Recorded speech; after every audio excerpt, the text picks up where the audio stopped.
Good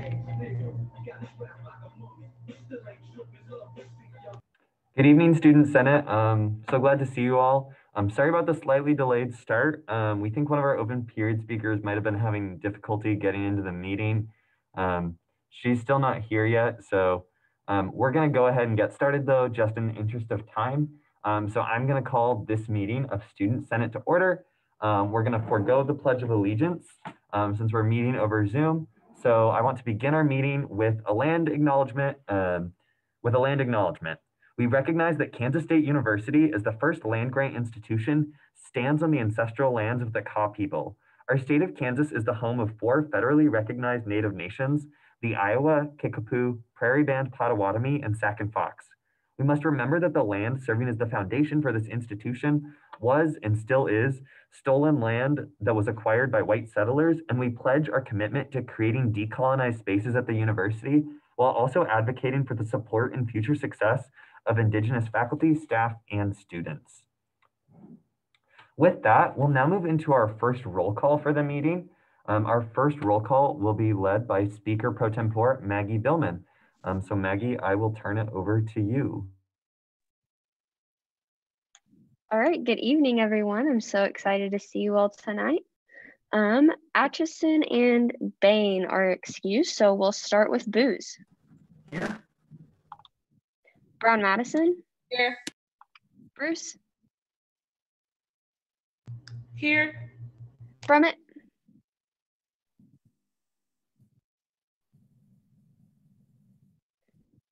Bruna. Burke.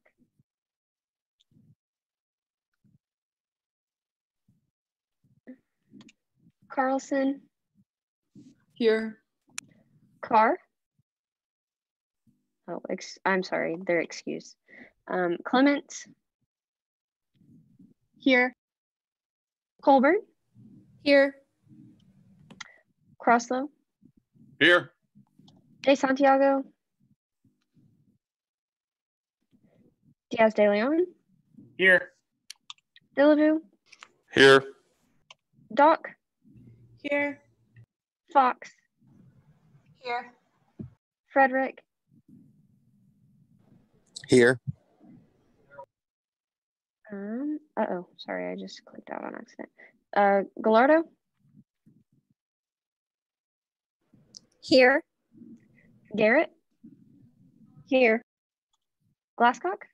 Here. Grills. Here. Hamlin. Here. Harmon. Here. Hurd. Here. Heimerman. Here. Hernandez.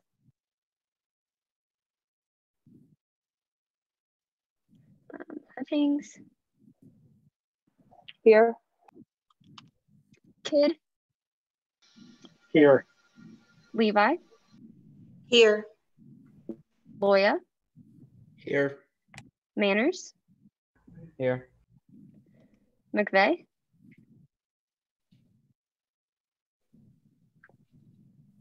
Muthu Kumar. Here. Null. Here. Norwood. Nunnink. Here.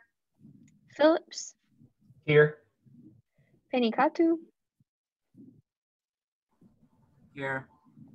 Porter.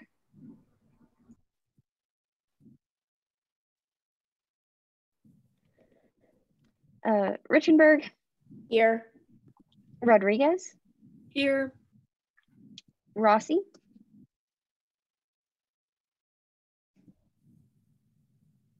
Shunjay. Here. Snyder Ben. Here. Snyder Blaine. Here. Fonts. Here. Vogelmore. Here. Wallace. Ward.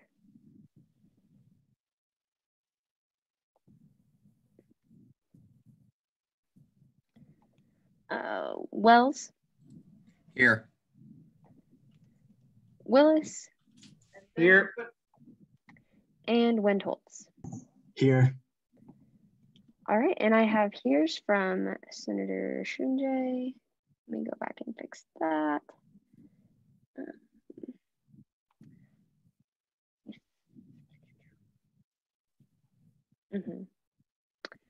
And Senator Rossi in the chat, Hernandez and Frederick as well. Thank you all for sending those in the chat. I appreciate that. Okay, anyone whose name I did not call? Okay, with that, we have 42 senators present, 8 excused, and 9 absent. Thank you so much, everyone. Thanks so much, Maggie, for getting that taken care of for us. Next up on our agenda is our open period. Our first open period speaker tonight is Rebecca Paz, who's the Assistant Director of the Office of First Generation Students. Rebecca, I'm going to turn it over to you. You have 10 minutes to present.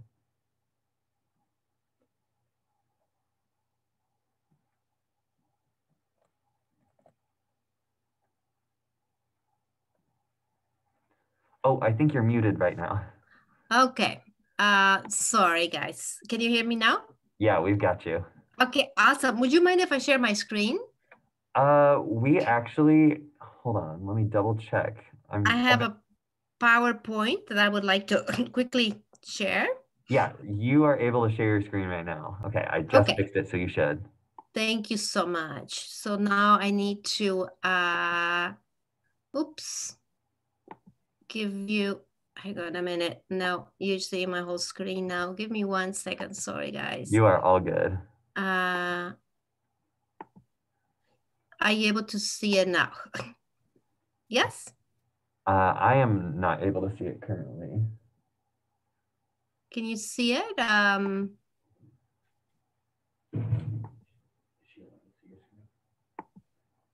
Yeah, there it goes. Awesome. Also, thank you so much. Well, thank you. First, I want to thank you all for inviting me. And my name is Rebecca Paz, and I serve as Assistant Director for the Office of First Generation Students. And I just want to tell you a little quickly about our office. We're a new office. We're in our 3rd year, and our office supports those students who are considered first generation. And first generation are those students who need a parent or a guardian finished a 4-year degree. And our role is to connect students to campus resources, coordinate efforts across the university, and foster a first generation community. And this is our webpage. And if you, after this, if you get some chance, please visit our webpage and find out all the stuff that we're doing. And then we were founded, as I mentioned, in 2018 with a partnership with the Suter Foundation. I think all of you already know that first generation students do enrich the campus experience. And I want to give you a little bit about a big picture, you know, the history about first gen students and how they fit in this university. So as you know, K-State is a land grant university, and our mission aligns perfectly well with the mission to serve our first gen students because we're an access university. 27% of our undergraduate students are considered first gen or identify themselves first gen. And so basically the difference between first gen students and continuing generation students is that their parents didn't go to college, and because their parents didn't go to college, when they call home, they're not able to get that assistance with navigating the university system. Versus the students who call home and their parents went to college, then they would be able to get good advice. And so although first gen students' parents provide a great deal of emotional support.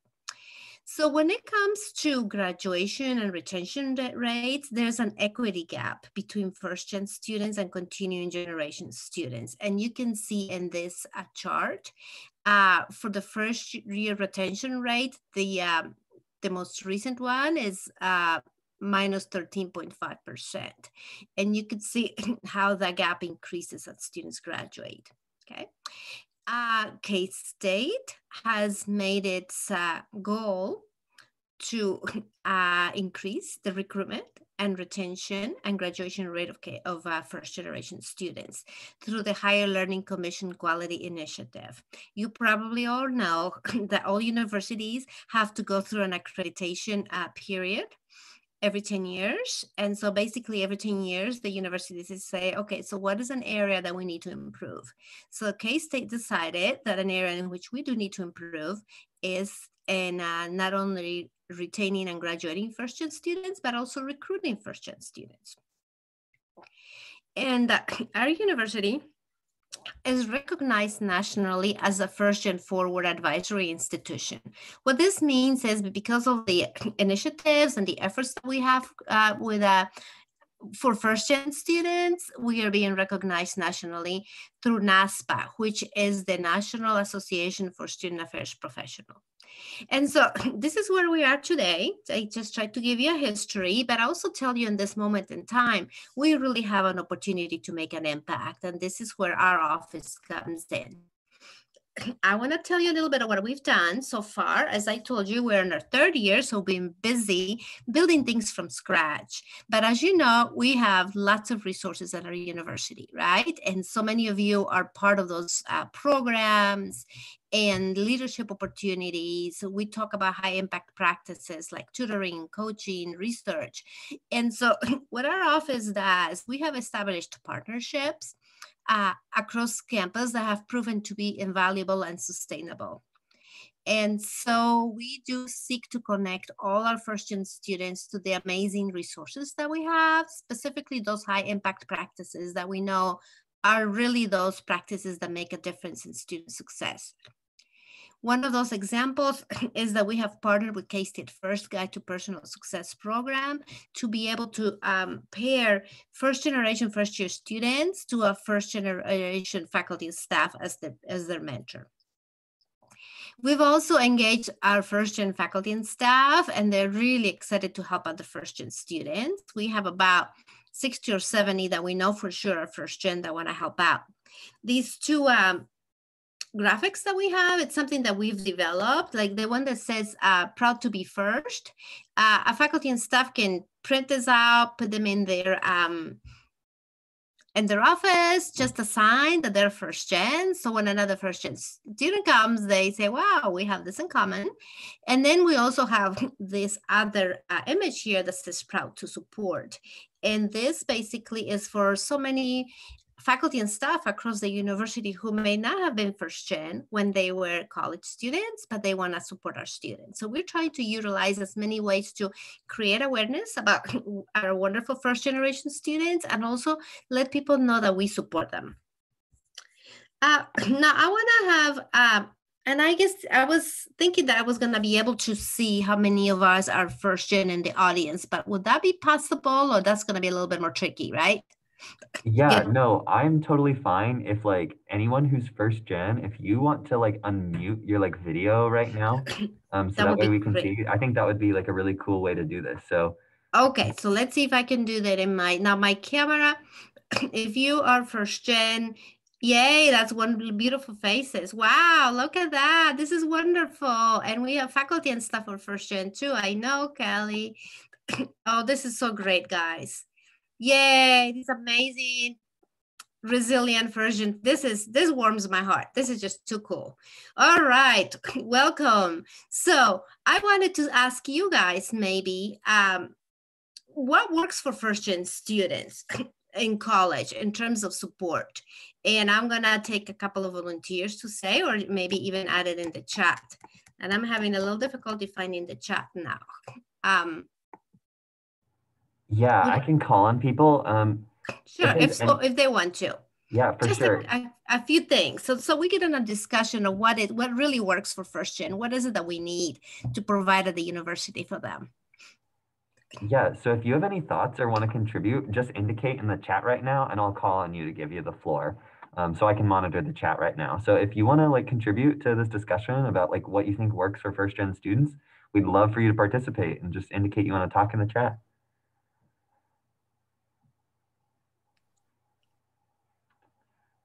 Yeah, Wayne, do you want to go? Yeah, when I was applying for K-State, I had absolutely no idea how to apply for different scholarships, especially being from a really small town. We didn't have a lot of support, and it was kind of just like a double-edged sword, not knowing and not having that support as well. I think. Thank you. No, that's great. No, so we needed the support. So we need to connect you to the support, right? Because the support is available. Wonderful. Would anybody else want to add a little bit more? Yeah, it looks like Natalia indicated so in the chat. Natalia, if you want to go. Yeah, I think something that really helped for me is like finding my support system. I know Kylie Moody was great and she still supports me no matter what throughout my 3rd year now. So like making sure that you're relying on the people that truly care about you and that they know your experience and what you're going through. Because for me, it was really difficult. Like it's still difficult going back home and telling my parents about what I do because they have no idea. Like they cannot relate. They don't understand what I do. So just like having those people that truly care about me and like making sure that I'm doing all right. And like they're constantly checking on me. Like Kylie texts me probably once a month, just like making sure that I'm doing okay. So like making sure that you find those people that can be that support system for you. So we need support and connections. That's awesome. Anybody else would like to share? What else do we need to provide for our students? Yeah, Morgan, you can go. Yeah, I think for me, in my specific major, even it was just a big adjustment to people who I'm for the architecture college, and it was just overwhelming to see like people whose like parents were architects or anything like that, and just their skill set and their abilities coming into classes. It was really overwhelming and a little like frustrating at times. But I think the best thing, oops, sorry, my AirPod just fell out.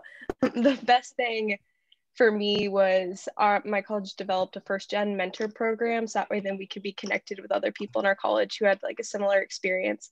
And that was really beneficial just to like be like, okay, you know what I'm going through, you get it. And so just having those people to rely on. Thank you so much. I appreciate your feedback. Yes, exactly. Those voices are so powerful and they really talk about the need of our first-gen students. And I think, you know, everybody needs support and everybody needs connection, but with our first-gen students, sometimes it's harder to because you don't know the system. So this is where our office comes in and we want to help all of our students. So I'm just going a little faster now because I know I only have 10 minutes. So what are the things that our office has been doing in order to provide those connections and also celebrate our first generation students. And as you know, first generation identity is one of those intersecting identity kind of gets buried, right? Because like me, I'm a first generation, or I was a first generation student, but I'm a Latina and I'm a female. You know, all these other identities get sometimes on top. And so what we do is we celebrate National First Generation Students every year, November 8th. It's a national celebration, and our university has been celebrating it this is our 4th year. So keep an eye on things. November 8th, we're gonna start a celebration again, and it will be a whole week celebration. Now, last year, it was at the Union. This year, we're gonna have one activity in the Union, and I hope you all can come, and the students are gonna be tie-dyeing and decorating masks. And the rest of the activities are going to be online. We're going to have a Wildcat dialogue, unpacking the first-gen identity. So keep an eye on that. But you know, the purpose of this is to really show the pride on our first-generation students. Because one of the things that the students that talk to us didn't tell us is that they are amazingly resilient, just because they're pioneers. And so their resiliency is their superpower. And we really want to celebrate that resiliency. The other thing that we do in our office, we've started spaces. My office now is in Holtz Hall, and we have actually a first generation student lounge. And you see pictures there, and it's a small space, but it's a space for other students to come and meet other first gen students. We also have First Gen Fridays, in which we invite students to come to the lounge and meet other students. And we've had to be creative this time around and do some of that stuff online. And then this other picture is the first generation student organization. The number one that you see is the Students Made, and they invited everybody that was first gen to sign. And if you came and signed it, it's awesome to have your signature. And it's almost full because we had students, faculty, and staff to sign. Another thing that we do, first gen students, when you get ready to graduate, remember we're having a celebration for you. And this celebration has also proven to be very impactful, because remember, this is also an accomplishment for the families. So the second reception that we had, you see the picture there, that's Karina Moncayo, who's our graduate student. She's given a green cord. And so what we do, we present students, our first-gen graduates, with a cord to wear to graduation, because remember, students that with honors, they have their cords, right? And get recognized. Well, we recognize that resiliency by providing you a green cord. So make sure when you get ready to graduate, you connect with me, because we want to make sure that not only do you come to the celebration, but that you walk across the stage wearing proudly your green cord. In May, we couldn't do the graduation celebration like we did a year ago, so we went online.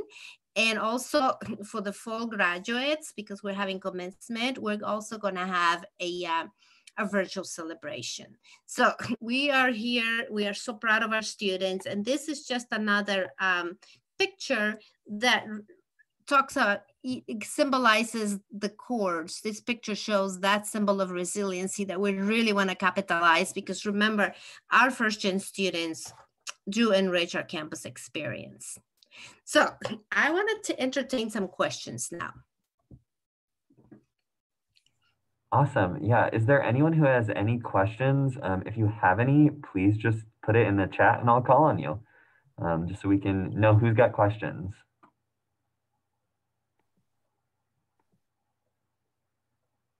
I feel like I went really fast. I just wanted to be very mindful of your time. No, it's totally fine. It looks like Natalia, if you've got a question.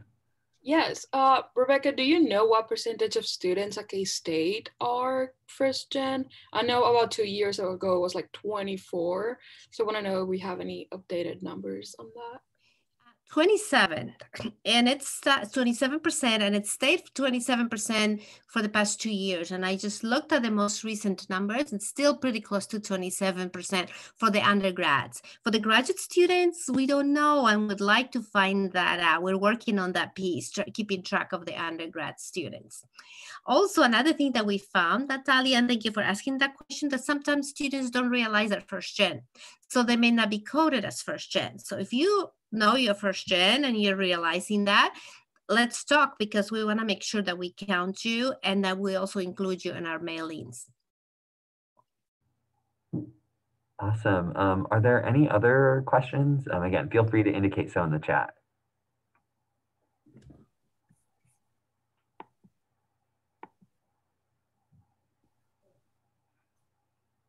It looks like Madison, you can have the floor.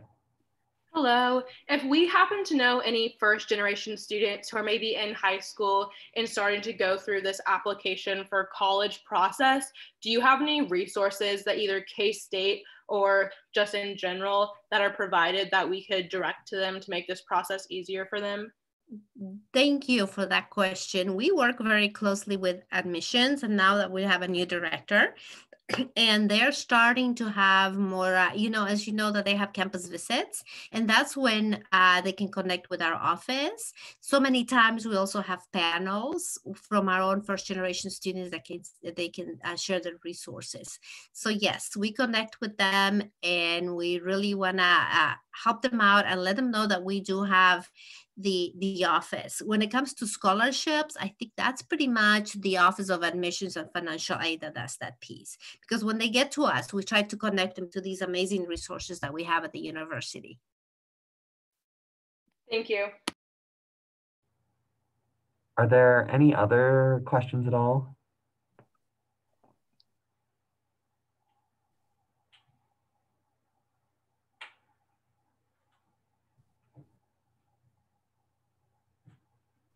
If there's not any more questions from the body, I guess I had one question for you, Rebecca, specifically just in regards to, are there any initiatives that like you all are taking on right now, or anything that like you feel like a student push or like student support that we could do from SGA that would help you all out?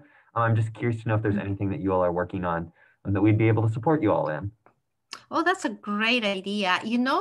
We have some of you can be part of some of the committees that we have. I think that would be very helpful. Some of the first gen members here. We have committees that right now are working on the first generation graduation reception and also in the celebration. We would like to get more involvement in the community,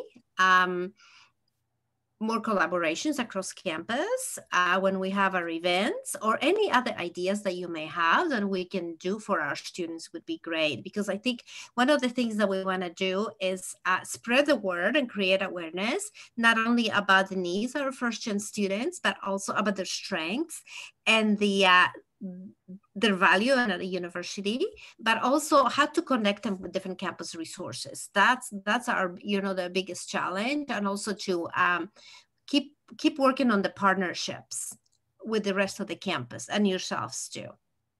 Okay, awesome. Thanks for letting us know that. So yeah, anyone here, if you unmuted earlier and were a first generation student and would like to be involved, it sounds like that they would love your assistance and support over in the office on some of the committees. So some really cool opportunities that are available there.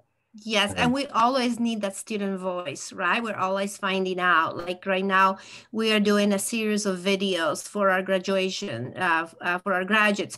If you have something that we're gonna be asking, and maybe this is something you guys could do for us too, through SGA. I'm gonna be asking the student organizations if they could make a video congratulating and showcasing their graduating seniors for the fall, and that would just be a fun way to showcase our students through social media. So if some of you are graduating this fall and you want to, as an organization, as somebody, you want to showcase them, please feel free to make a video and send it to us, because we really want to create more awareness and connections. Awesome. Yeah, I wrote that down, and then I'll probably shoot out an announcement about that later to let people know. So that sounds like a great little thing that we could do. Are there any other questions from anyone else?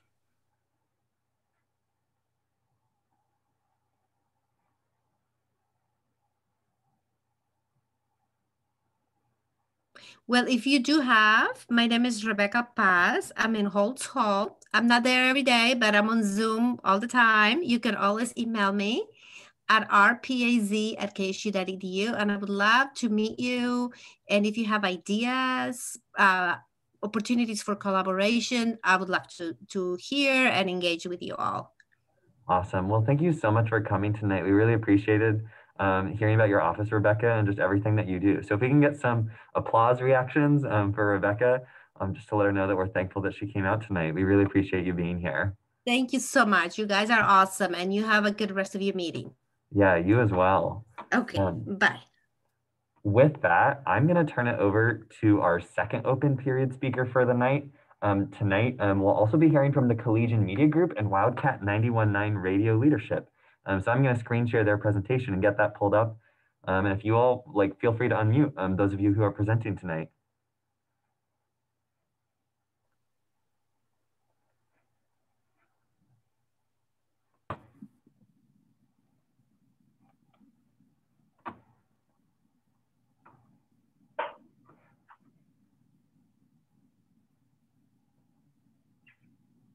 Yep, Bailey, the floor is yours.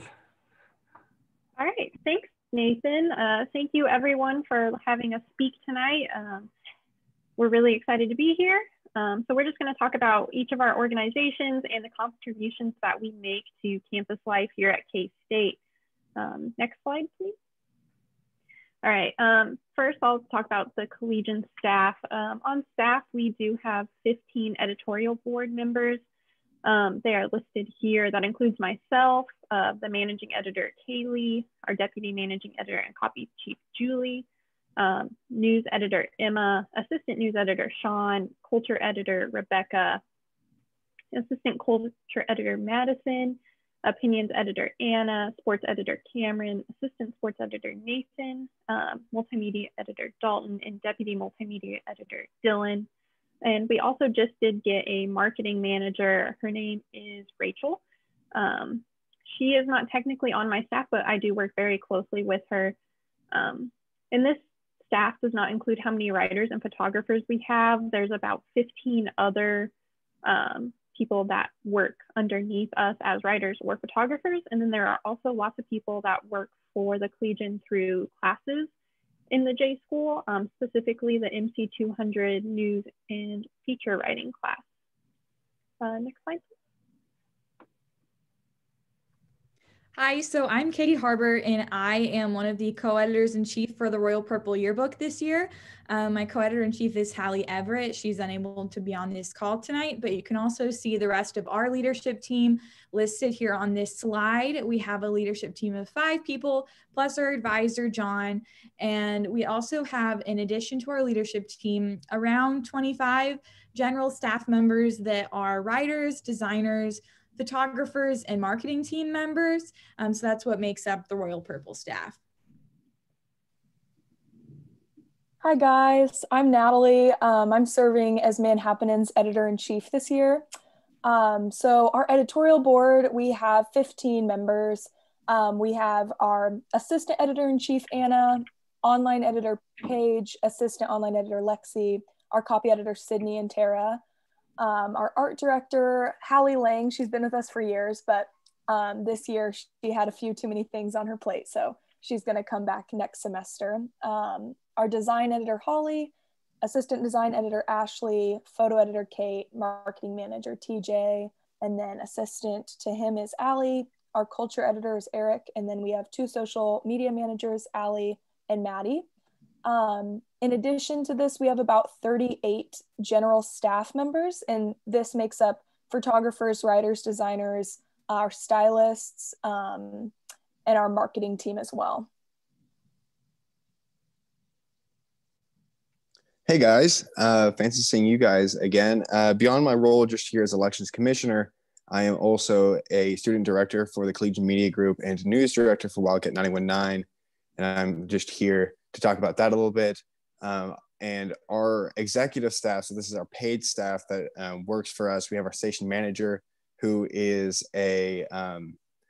just a recent graduate here, and his name is Ant Durham. Then we have our program director, Claire Todd, music director, Brom Berry, productions director, Isaiah Cubitt, myself, promotions director, Bella Hager, and sports director, Paxton Gordon. And along with that, we have a volunteer staff of somewhere around 15 to 20 people that volunteer their time to help cover shifts and produce, work as DJs, cover news, and anything in between that goes to running a radio station. Okay, each of our publications or broadcast stations have a pretty large readership and audience in K-State and the Manhattan community. For the Collegian, it's not only K-State students, it's also their families, the Manhattan community, and people that are fans of K-State sports across the country. We also cater to alumni who might still be interested in what is happening at K-State. I think that the families part of this is really important, especially now, because there are many families that have kids going off to college and they're worried about them because of COVID-19 right now. So they like to have those up-to-date information that they can get from our website, and possibly even see their child featured in the articles. And I do want to point out that the Collegian's readership has increased by several thousand unique users since March because of our COVID-19 coverage. We're often the first news source in Manhattan to get up-to-date information published.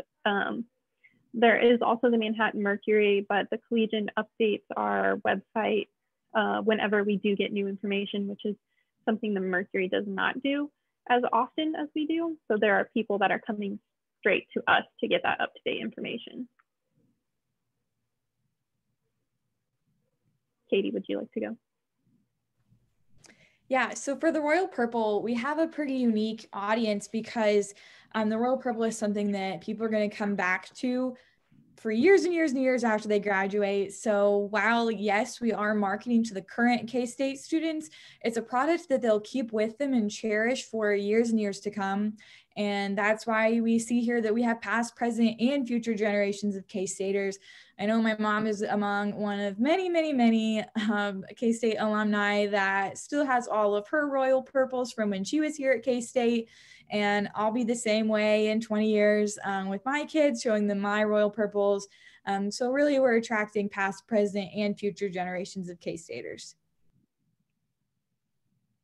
For Manhappening, our readership includes K-State students, faculty, alumni, the Manhattan community, because we are the student lifestyle magazine, but we also are the lifestyle magazine for Manhattan residents as well. So we tell their stories as well. And then creatives across the country.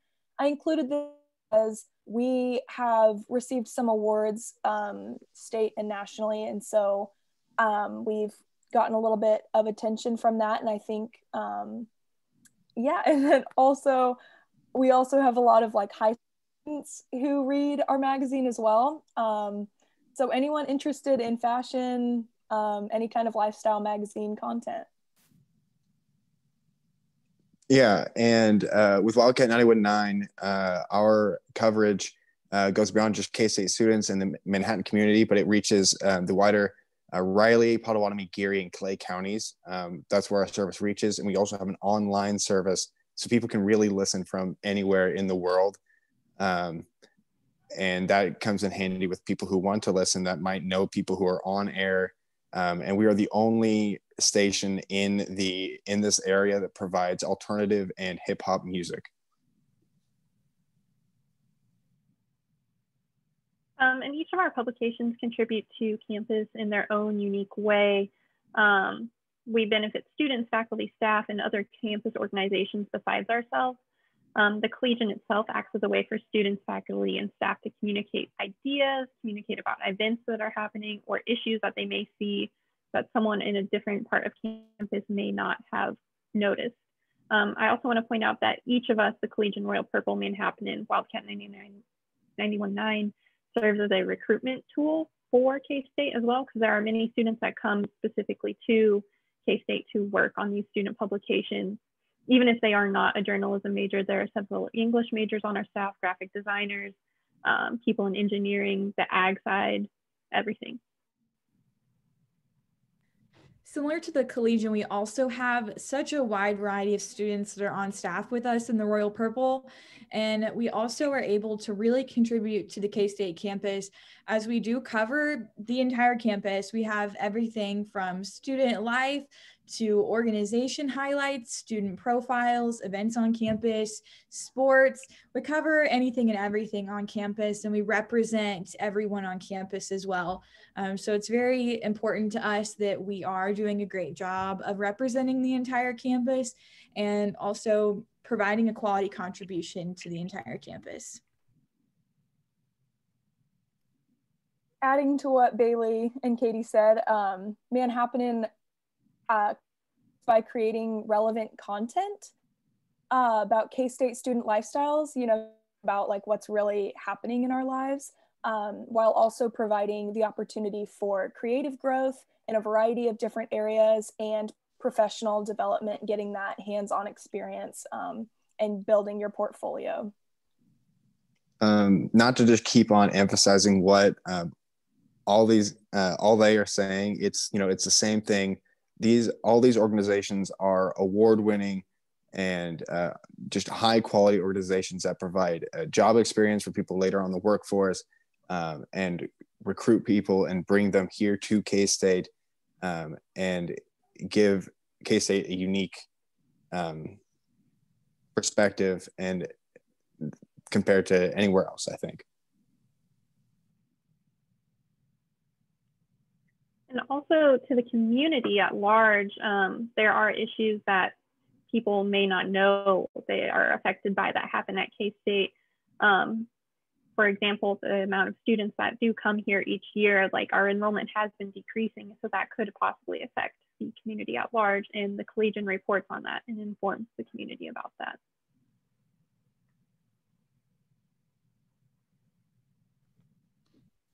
Yeah, just like the Collegian, the Royal Purple also, I mean, we're documenting, we include events about Manhattan, not just K-State. And so that's really great. And also, I mean, if you go to like restaurants in Manhattan, it's not that rare to see some Royal Purples up there. So the Manhattan community definitely recognizes the importance of the Royal Purple, and we recognize the importance of the Manhattan community in our documentation of the year. Manhappening gives the community a platform to tell their stories, and also like the other publications, we give them a place to advertise as well. So kind of a win-win there too. All that they said beforehand, I would also emphasize, Wildcat 91.9 does the same thing. Broadcasting and publishing, just our student journalism, it's great. And Wildcat 91.9 provides that both entertainment and information for the community at large to be connected to K-State and to one another throughout Manhattan, from the local music scene to events at K-State, or even in a political year, what's happening during a campaign. Yeah, the Collegian and Wildcat 91.9 are partnering on election coverage this year. That has been something that we've been working on the past couple of weeks, and we will continue to do that moving forward. Does anyone have any questions or things that they would like to know more about from any of our publications? Yeah, if there's any questions, just please indicate so now in the chat, so I can have the chance to call on you. Looks like Chair Booz has 2 questions, and you can go ahead and ask both of them.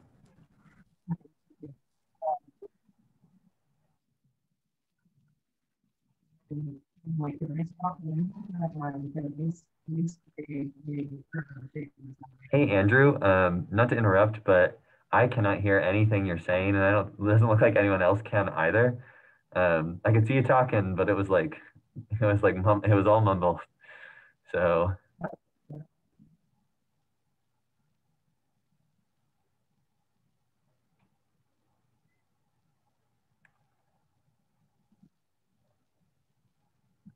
Can you hear me now? Yes, much better.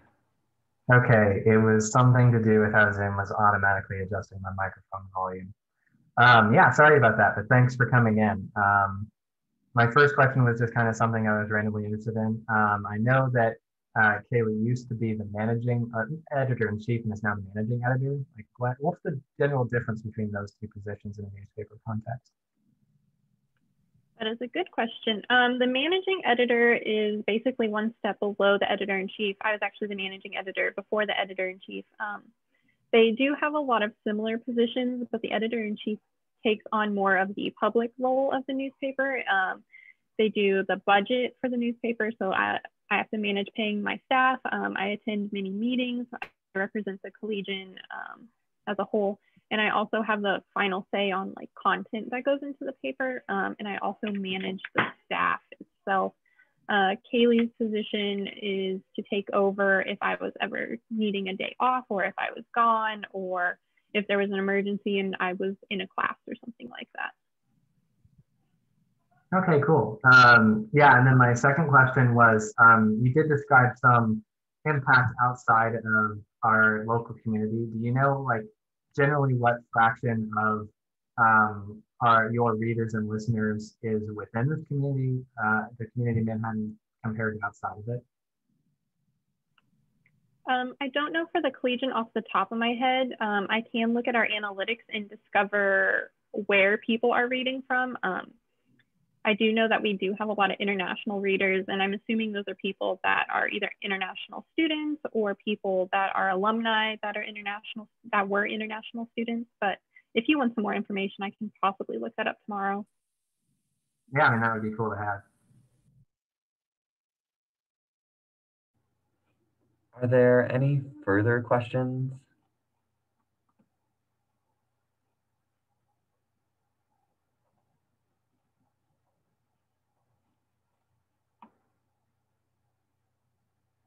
I actually had one, just because Andrew kind of got to it with his like structure question, but it's one that I'm not like super. I know that you all have like board that oversees like everything that the Collegian Media Group does in particular. Can you just explain that structure to me, like just so I'm curious and like how members get on that board and stuff?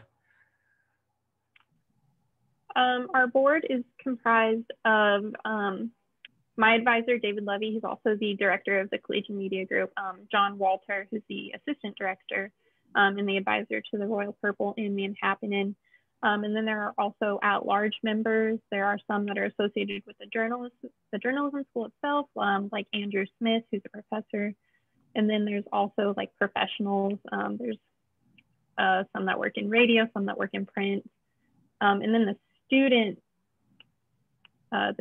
on there, like Trey or Vedant, one is through an election process and the other is appointed, I believe, if that's correct. Trey might have to clarify on that part.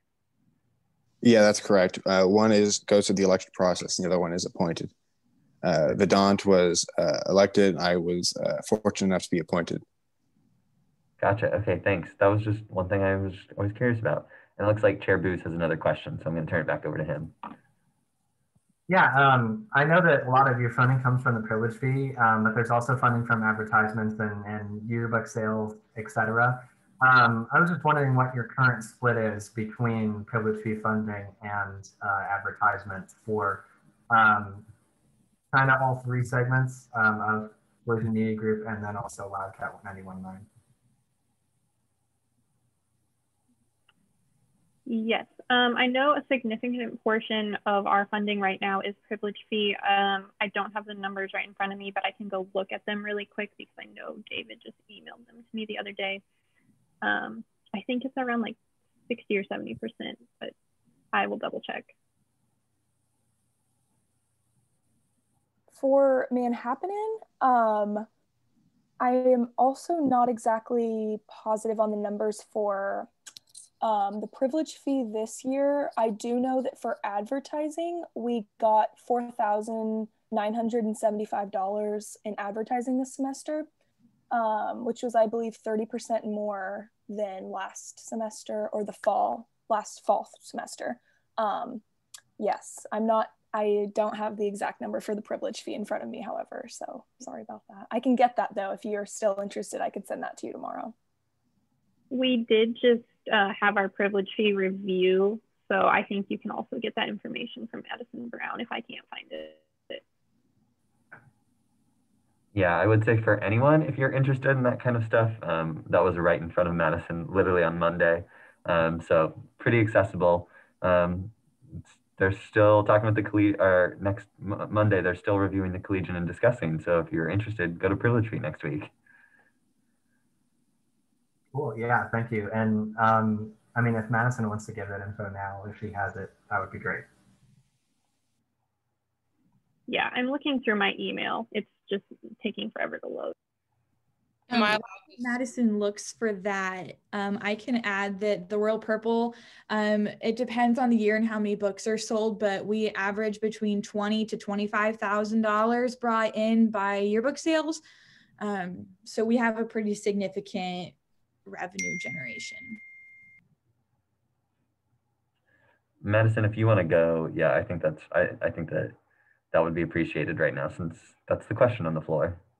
Hello. So I only have numbers on Collegian Media Group, which consists of Collegian, Royal Purple, and Manhattan. I don't have any Wildcat 91.9 numbers. And these are kind of rough because there's a lot of things that encompass it. But currently, the privilege fee funds $383,000 to Collegian Media Group. And then I believe a number that Mr. Levy mentioned in our meeting today was they received around $60,000 annual or like from ad revenue for last year, but that would have been the previous year, and the 383 number is the current year. But just to get a little bit better perspective of the percentage, that does not include any revenue that was from yearbook sales as well. On Wildcat 91.9, I don't have, as previously spoken, I don't have the exact numbers for how much, but there's a significant portion of the SGA privilege fee that goes into the function of Wildcat 91.9. But Wildcat 91.9 also has a unique kind of convoluted tie to both the JMC and also the Kansas Board of Regents on ownership, where we get some of our money also from there. But what's important to note is that Wildcat 919 is non-for-profit, so we don't have advertising, but we do have underwriting, which is almost synonymous, but a little different. So we can have local businesses fund certain programs or things we do of like our regular programming, and they'll have their name spoken on it, which is almost the same as advertising, but it's a little different. It's like being sponsored. Yeah. Okay, great. Thank you. Are there any final questions for the media groups that we have in here tonight?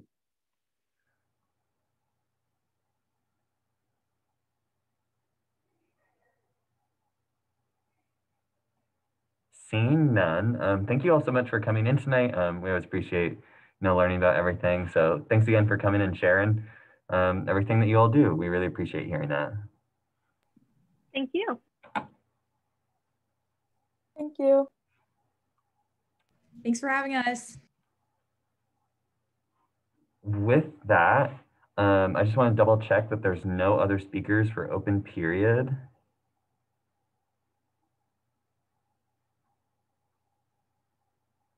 Seeing none, we'll now move into approval of the minutes. The minutes were distributed earlier this week. I'll seek a motion to approve the minutes, or if there's any corrections. But if there's no corrections, I'll seek a motion to approve them. Moved by Caucus Leader Phillips, seconded by Senator Kraslow. Are there any objections to approving the minutes? Seeing none, the minutes will stand approved. Next up, we have announcements for tonight. Tonight for announcements, number one, pretty important, we are still looking for people to serve on the elections committee for the coming year. That application closes next Thursday at 11:59 p.m. Again, this is a super important position. You'll work directly with Trey, who just presented, since he's our elections commissioner for the year. But a reminder, members of that committee cannot be running for any office or endorse any candidate in the process. So this is excellent. If you are a senior, I would really recommend that you apply for this. If you're looking for another way to get involved, it would be very helpful to all of us. But also, if you're an intern and you're in the judicial branch, this would also be a great recommendation. And even if you're not a senior, if you're an underclassman, but you don't plan to be in SGA next year, this would be an awesome position for you to take. So that link is right here on the form. I'd encourage anyone to fill it out. Another form that's included here that I'll definitely push right now was sent out earlier this week, but if you are interested in mentoring an SGA intern for the year, please fill out this Google form right here by October 20th. It's a pretty quick turnaround, but if you're someone's mentor, the expectation is that you'll just meet with them a couple times. It looks like the mentor form isn't working. Chair Rodriguez let me know. I will say that the agenda making software that I use is sometimes a little bit finicky with hyperlinks. So there was an email distributed earlier this week, and I believe that the intern coordinators can resend that out as well. If you're interested and this form isn't working, please email Hannah Heatherman and Megan Spleakle, and they can get to work on that as well. So thank you for letting me know that, Natalia. Next up, we'll be hosting an event in the coming weeks called the Governing Docs, Not Too Spooky. They'll be hosted by Speaker Pro Tempore Maggie Billman. She'll be providing an overview of the SGA governing documents and have some fun activities for members. This actually will be an in-person event that we're hosting. It'll be from 4 to 5 on Wednesday, October 28th in Wildcat Chamber. You will just have to fill out this Google form right here to indicate that you're going, just because we need a head count on numbers for social distancing guidelines. If you are a new member of SGA this year, I would highly encourage you to go if you have time. This will be a great chance for you to connect with some other members of SGA, as well as learn more about our governing documents and practices, which is always helpful. Reminder again, we're still partnering with the Student Athletics Advisory Committee on their Cats for Cans event. So again, if you want to donate, please let Maggie or myself know. We can take canned foods, or you're able to donate via Venmo, and Caucus Leader Carlson can also take any inquiries on that as well. Proxies for tonight are Doc for Bain, Grills for McKee, Hutchings for Purdy. Panikatu, Kraslow actually showed up, so Panikatu doesn't need to worry about that anymore. Rodriguez for Jambunathan, Richenberg for Golmes, Wells for Atchison, Snyder-Ben for Wilcox, and Snyder-Blaine for Carr. We had a lot of people email me today with stuff, so some that didn't make it onto the agenda. For members of the week, the SGA members of the week this week are Senators Marta Richenberg and Rachel Golmes. The two of them helped do an SGA Instagram takeover to encourage students to register to vote. They provided some really fun and informative videos. So we really appreciate their work just engaging students on campus through virtual means right now. So can we get some like clapping reactions for Marta and Rachel? Thanks for the two of them for all the work that they did this past week. You can see our upcoming events calendar here. And then for our quote of the week, we have, when you see wrong or inequality or injustice, speak out, because this is your country. This is your democracy. Make it, protect it, pass it on. And that's from former US Supreme Court Justice Thurgood Marshall. With that, we'll move on to the next item on our agenda for tonight, which is commendations. We have 2 commendations tonight. So first, I will seek a motion to consider Resolution 30. Is there a motion to consider Resolution 30? Moved by Chair Booz, seconded by Senator Kraslow. With that, if the author will please come forward.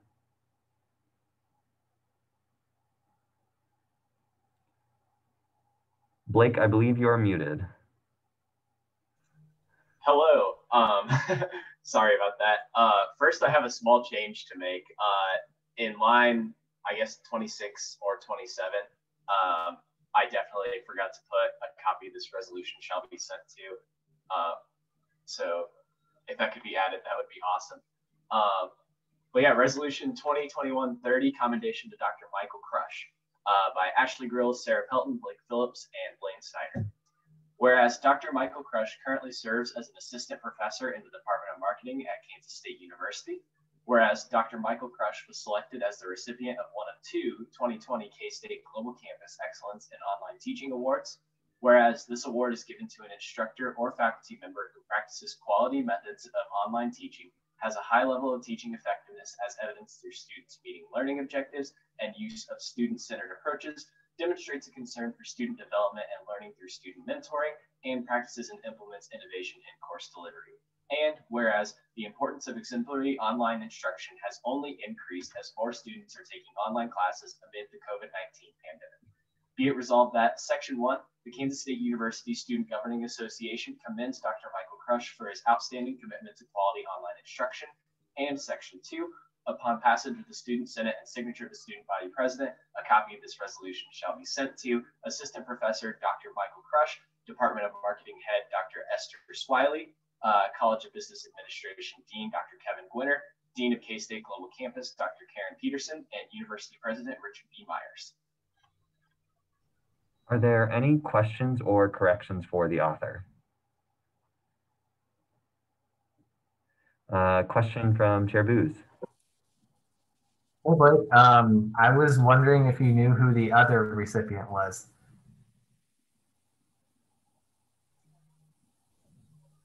I do not know who the other recipient was, unfortunately.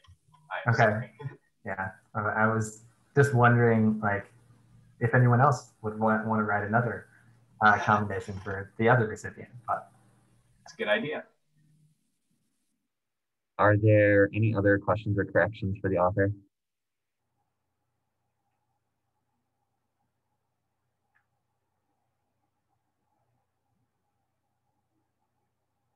Seeing none, I will now seek a motion to approve Resolution 30 unanimously. If I can get a motion in the chat.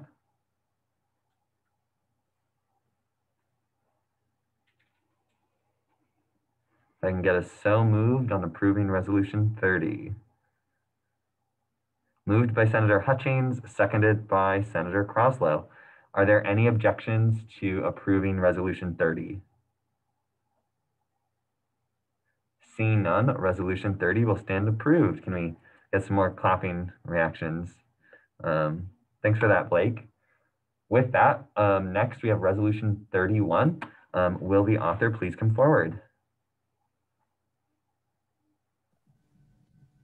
Hi, everyone. So there's going to be just a couple changes in the Section 3 recipients. There's just some titles that are missing, but other than that, Resolution 2021-31, Commendation to KS Unite Planning Committee and Speakers by Nathan Bothwell, Maggie Billman, Lily Colburn, and Natalia Rodriguez. Whereas the first KS Unite was held on Tuesday, November 14th, 2017, to reaffirm who we are and what we value and what we stand for as a Kansas State University family following a string of racist incidents on campus. Whereas following a unity walk, students gathered on Anderson Lawn to listen to a variety of campus speakers who addressed problems in the campus community and outlined how to move the university forward. Whereas since then, KS Unite has become an annual marker planned by administrators, faculty, and students in an effort to reaffirm our commitment to diversity and inclusion. Whereas the planning committee for the 2020 KS Unite event was composed of a diverse group of students, faculty, staff, and administrators who put in countless hours of planning to ensure this year continued to provide an opportunity for everyone to learn and engage with our multicultural community. Whereas COVID-19 created many obstacles for this year's planning committee since the event was unable to be held in person and classes could not be canceled. Whereas the change in format allowed for the event to include more student voices and breakout sessions for the campus community to attend than in previous years. Whereas Effie Antonundi, Victor Andrews, and Jordan Payton were the students nominated to serve as speakers. Whereas for this fall's KS Unite Planning Committee, arranged for presentations from two nationally known speakers, Bunky Echohawk and Clint Smith, whereas KS Unite offered 17 breakout sessions with different engagement levels to accommodate to all of those who participated, whereas the KS Unite Planning Committee breakout sessions, presenters, student speakers, volunteers, and the Division of Communications and Marketing all played a great role in making this year's event a success. Be it resolved that Section 1, the Kansas State University Student Governing Association, congratulates the KS Unite Planning Committee on their successful event. KSU SGA recognizes the incredible contributions and learning opportunities that this event provided for the campus community. Section 2, KSU SGA commends the plenary speakers for their time, student speakers for being vulnerable and honest, and breakout session presenters for sharing their knowledge. Section 3, upon passage by Student Senate and signature of the student body president, a copy of this resolution shall be sent to the 2020 KS Unite Planning Committee. Effie Antonundi, Victor Andrews, Jordan Payton, Bunky Echohawk, Clint Smith, Dr. Charlie Baird, Dr. Deborah Bolton, Dr. Jenny Brown Leonard, Dr. Ben Ning, Dr. Frederick Burrock, Tamara Coleman, CJ Janovoy, Dr. Stephen Smethers, Dr. Brandon Haddock, Darcy Potterf, Gloria Freeland, Christopher Renner, Jessica Harrington, Daniel Ireton, Courtney Hoekman, Dr. Mary Cohn, Dr. Lisa Tatnetti, Dr. Brene King, Dr. Sarah Luley, Kylie Moody, Rebecca Paz, Cheryl Raw, Mariah Vaughn, Felicia Williams, Dr. Callie Ross, Dr. Zelia Wiley, Dr. San Saucier, Dr. Timothy Schaefer, Laverne Bitsy Baldwin, Dr. Alex Redcorn, Doug Barrett, Dr. Eileen Wong, Dr. Andrew Weefald, Dr. Amber Campbell, Merritt Shamir, Vice President for Student Life, Associate Vice President. You all figure that out, but I'm pretty sure it's Associate Vice President for Student Life, Adrian Rodriguez, Dean of Student and Vice President for Student Life, Thomas Lane, and University President, Richard B. Myers. Are there any questions or corrections for the author? I did have one additional correction. This S just needed capitalized, but I wrote that down. It looks like Chair Booz has a few corrections as well. Yeah, the S was one of them. Also on that line, it should either be this fall's KS Unite Planning Committee or for this fall's KS Unite, the Planning Committee. I'm not sure which ones the authors would rather do. We'll make sure that that's corrected when we do the certified copy. And that's no problem. There's also, let's see, I also had two more on line 6, delete the TH, because we've typically been doing more like dates where you don't need the after date letters. And then on the next line, we also can delete the KSU since we don't use that acronym except in KS Unite, which is actually the name, anywhere else in the legislation. Okay, I wrote all of those down. I'm handing my sticky note to Maggie, so they'll be taken care of. I have a correction that doesn't matter as much, but we have inconsistent Oxford comma usage. That's on me. So on line 7, what we value, we should have a comma after because we use Oxford commas the rest of the way throughout. Yeah. Okay, I have all these written down, so they will be taken care of. Are there any further questions or corrections for the authors? Also, as one of the co-sponsors, not the main writer, but someone who just stuck my name on it, I would invite anyone else who'd like to be a co-author on this resolution in particular to be one. So if you'd like to indicate so right now, that can just be through the chat. You don't have to like do a full make a motion or anything, but if you'd like to be an additional co-author, I would, particularly in this resolution, I would really invite you. Oh, and there's another one, semicolon on line 20. Thank you. I'm writing all these like grammatical ones down.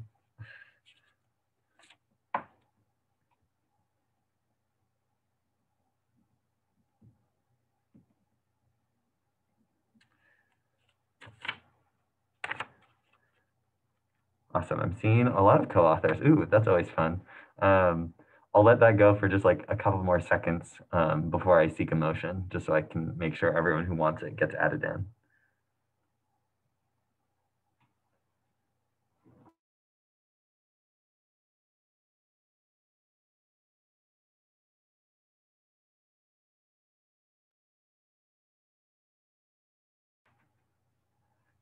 I'm just waiting for a lull. That's all. I'm gonna let it go until there's a lull in the chat.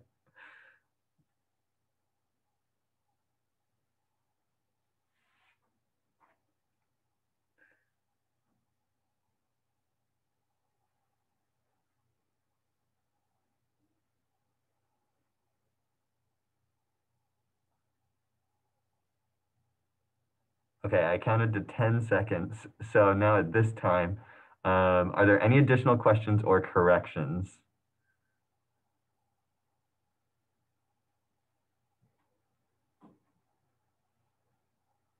Seeing none, I will now seek a motion to approve Resolution 31 unanimously.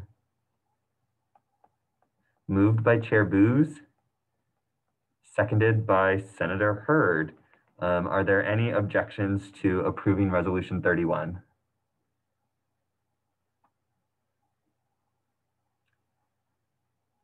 Seeing none, Resolution 31 will stand approved. Thank you all. If we want to do some claps, and Lily, those extra corrections we will get done. I'm writing those down too. But if we want to clap, congratulations. This resolution will stand passed. So actually, our agenda was very lopsided tonight, very front heavy. So we actually have no approval of appointments. So we'll move to committee reports and directors reports for right now. But then after that, we actually have no other legislation on the agenda. So with that, I'll move into committee reports. Are there any committee chairs? Looks like Chair Booz, you have the floor. Yeah, so I haven't given a committee report for the past couple of weeks because I wanted to make sure we were focused on CRISP, but now they're on to the normal schedule, which means I can start doing this again. So yeah, we actually didn't have quorum and student, incident operations, and so we weren't able to pass out our legislation that we were hoping to and put in final action this week. So that'll be next week. We also should have another piece of legislation written by Caucus Leader Garrett into introduction next week. So we'll be like making maybe a little bit of final changes to that on Monday next week. And that will be about making sure that more people, in fact, pretty much everyone except for students that are employed by the university, like everyone employed by the university except for students who are like GTAs and such, cannot endorse any candidates. And so if you have thoughts on that, please come next week or send me or Caucus Leader Garrett an email. And then also, we're likely going to have a discussion, well, we will have a discussion about possibly making a requirement for SGA leadership to stay neutral on on endorsing candidates, like not being allowed to endorse candidates, that sort of thing. That was a kind of a low priority thing in the committee's initial evaluation, but we also discussed it on Monday of this week, and the committee was more like, pro that. And so that would be more of, so we made a decision to discuss it next week. And so we will be discussing it. If you have thoughts, please come at 8 p.m. on Monday, or email me or any member of the committee, which is, we actually might be getting, so yeah, so that's where we are right now. We're still making progress towards, having more legislation in to fix some of the issues we had with elections over the past few years, and some of the recommendations that the last elections commissioner, Haley Spellman, had presented. Yeah, are there any questions for Chair Booz about his report?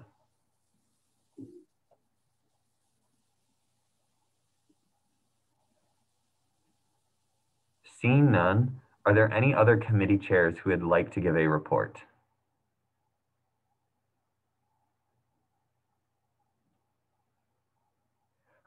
Chair Lily Colburn. Hi, everyone. So if you've seen like in the past week or so, Communication Director Marissa Lux has been doing a really great job of getting kind of lots of reminders and things out there about the upcoming election, in addition to Marta and Rachel, who did a great job with the takeover. So I just wanted to remind you and encourage you all, we're in like this final push towards the election. So unfortunately, Kansas voter registration laws and rules had the voter registration deadline on Tuesday, the 13th, Tuesday. And so people are no longer able to vote for the November 3rd election. However, most college students are actually already registered to vote. So that was never a huge push of ours anyway. Really, what we want to do, especially this year when voting can seem a little more complicated than it has in the past, is getting people to have a plan to vote. So Marissa made an amazing graphic of just having different people share their plans, whether you're voting in person or by mail, and whether you're voting early or on the day of, on November 3rd. So one, you can definitely just share that graphic on your Instagram or Twitter or wherever, just to kind of share and get the word out there to different people, just the different methods and all of those pieces. But then also I would just encourage you to talk with everyone who is in your kind of bubble and in your friend group about what their plan to vote is, and kind of help them through that process. You can also direct them to me, and I can even give like a more in-depth presentation. I wasn't really prepared for that tonight, just of the different ways to vote and just how to talk someone through those processes. It's really simple. And actually, if you're registered to vote in Manhattan, we have an early voting site in the Union. That site will exist most weekdays, not every single weekday, but that schedule is posted online, and I can share that with you as well. As I was walking on campus on Wednesday, I saw like a vote here banner. So that's in the Union, and it's usually open from like 9 to 5. So I can share that information with you all next week. It's really easy to vote. It doesn't take too long. It's important to stay informed, and it help make sure that everyone else around you is voting, because I'm sure that you all are amazingly active citizens, but maybe you're friends with people who aren't as inclined to vote. So it's not just about you, it's about others as well. So just a last little reminder and push. I hope you're all doing well, prioritizing yourself, and then the election as well. So I stand for any questions. Are there any questions for Chair Colburn?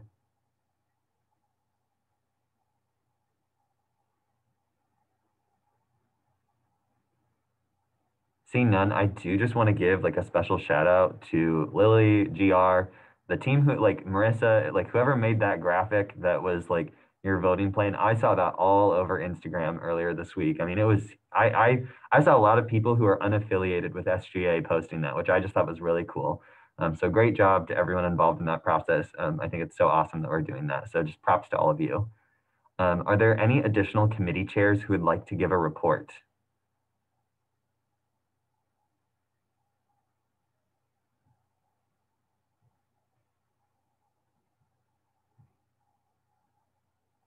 Seeing none, I actually do need to backtrack on the agenda a bit. I accidentally skipped something. I feel so bad about this.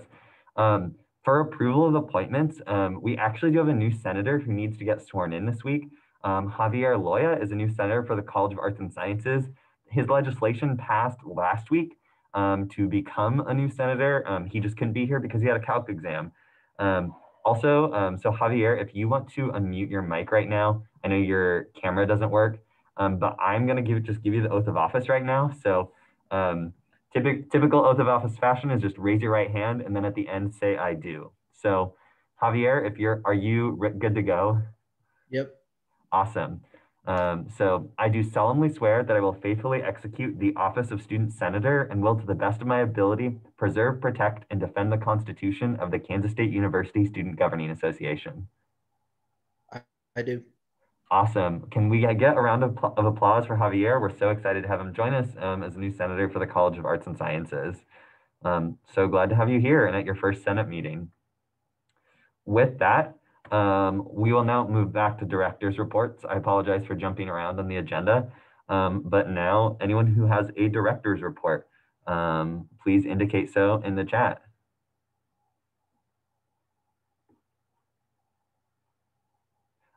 Elections Commissioner Coleman. Hey guys, real quick, like Nathan had said during announcements, the Elections Committee application is open and will be closing on October 22nd at 11:59 p.m. So I really hope those interested will go and fill that out. We'll continue advertising it until that time. But also just to do another shout out for Marissa, she's been a huge help with getting stuff set up to begin holding the student perception poll or survey, whichever you want to call it, which she'll be helping me actually start holding tomorrow afternoon. So once again, look forward to seeing results on that soon. And thanks for the help from Wildcat Watch and Marissa on making that happen. Awesome. Are there any questions for Elections Commissioner Coleman?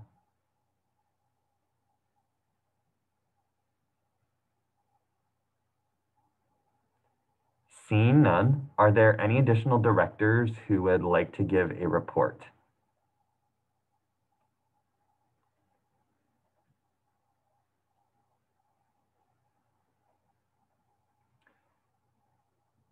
Seeing none, I do have a director's report right now that's going to be pretty brief. And this is going to be pretty new to a lot of people because a lot of these moving parts have been assembled in the past 24 hours. So I haven't gotten the chance to share with a lot of people. I am looking at within the next week or two creating a special committee. That special committee will have to be approved by Student Senate, so there'll be legislation. But this committee will be a special committee on officer compensation reduction. So pretty long name, but essentially for those who aren't aware, there's about 12 to 15 positions in SGA that are compensated for their time. For those who don't know, a lot of our positions do take essentially full-time employment number of hours to complete. So we are paid for our time. After our budget cuts last week though, I know that there was a lot of concern over the past few weeks about the rate that officers are compensated, whether or not it was appropriate for SGA to not cut officers. How do we do that in the middle the middle of a pandemic and everything like that? Do we get the full joint committee on officer compensation that's supposed to meet once every 3 years? However, in the interest of time and looking at everything that we have, I think that a special committee is the best route to go. There'll be more coming on this soon and not all the details are worked out, but I'm working, I met yesterday with the legislative branch advisor, Kelly Ferris, and I've actually been in email contact today with the director of student financial assistance. So there will be multiple faculty members involved in this process. But I just wanted to announce it right now so that it was pretty clear and didn't surprise anyone if it's on the agenda next Monday as a piece of legislation coming through. It's looking to be a pretty small group. I'm imagining it will only be 3 to 5 students or 3 to 5 members of this group. So it's gonna be pretty small. But I just did want to let everyone know that the concerns that people had about SGA officers still being compensated during a time when we're cutting budgets for other students and reducing their compensation was something I took to heart pretty strongly. And I've chatted with just a couple individuals and everything started rolling pretty quickly. So just be on the look for the agenda next week. There'll be more time for questions on specifics and everything as it gets worked out soon. Are there any questions that I can answer immediately right now, knowing that I don't have everything done or a piece of legislation written? Cox Leader Phillips. Yeah, so just curious, just like a clarification question. Is this for this year, like reducing compensation, or in the future? Correct. So good question. It will be looking at reducing compensation just for second semester. So that's another reason why it's going to be happening relatively quickly. We actually don't have a lot of weeks left before the end of the semester, or until Thanksgiving, and Student Senate, I believe from my look at the calendar, will not be meeting after Thanksgiving, based off, if I remember correctly, how the calendar. So the goal is to have all of their work completed by Thanksgiving break. It will only impact second semester pay for this year. That is why it's specifically a special committee on compensation reduction. This group will not have the authority to raise compensation or to create new positions or to impact anything beyond this fiscal year. This is just a response to student concerns and for student transparency regarding current events right now due to budget cuts. So. And then I have a follow-up too, Yep. if that's okay. And then I guess I know that, this committee the legislation isn't available or anything, but is this looking at specific positions or more of like a generalized? It will be a full review. Again, I don't know exactly whether it'll just be survey or interview format, but like I believe that like the idea will be to review every position, every officer. It is not looking at like one specific one. And that's the whole reason why it's a committee too, right? Like it's not a group for me to put my personal thoughts in. It'll be like in a select group of individuals who will be doing it on their own. So that's kind of what that's gonna be looking like. One other question is that I believe there also will be a voluntary option. That's one thing to still explore. But I think the idea will hopefully be that like, if there's an officer who wishes to voluntarily give up part of their compensation, kind of similar to how university administration did that over the summer, that'll be an option as well. That was my intentions, at least, with like drafting stuff before we get to that. Chair Booz, it looks like you have a question. Yeah, let's see, can you elaborate a little bit more on the decision to form a special committee as opposed to going straight to calling JCOC at this moment? Because I'm wondering about that. Yeah, so JCOC has like very set weeks that they are allowed to like do things, set weeks that Student Senate is allowed to review things. Right now, we would bleed over past Thanksgiving break, so we would miss the deadline for second semester of this year.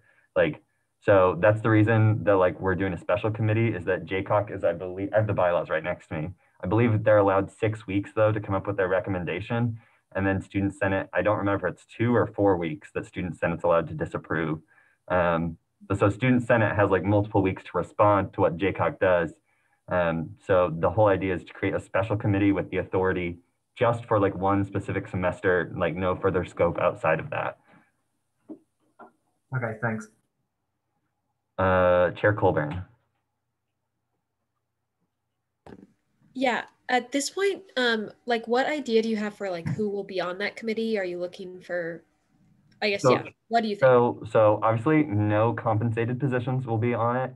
I've been in contact with at least 1 or 2 student senators that I envision to be representatives. Kind of similar to how JCOC has people hand selected, this will be the same way. We're also looking at students getting some sort of student at large representation. And then the faculty member from SFA will also be a voting member. I don't know if it's going to be the director or if it'll be a designee. But like in traditional JCOC, like the chair has been the previous director of SFA was the person who chaired that, was also a voting member. So there will be like a faculty member who can vote on this too. It will not be exclusively students. And then Chair Brown.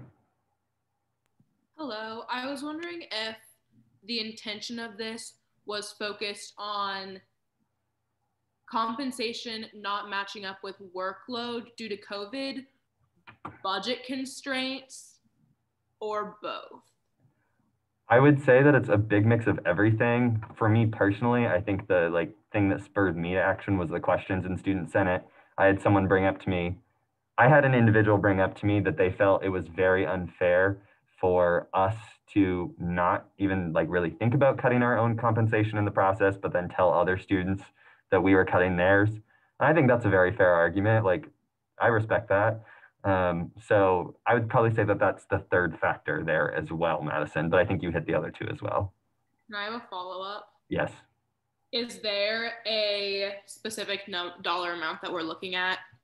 I don't believe so. I don't think we're looking at like, I don't think there's a goal in this process. I just think that it is, and to be honest, like, I don't imagine that we just did $2.2 million last week.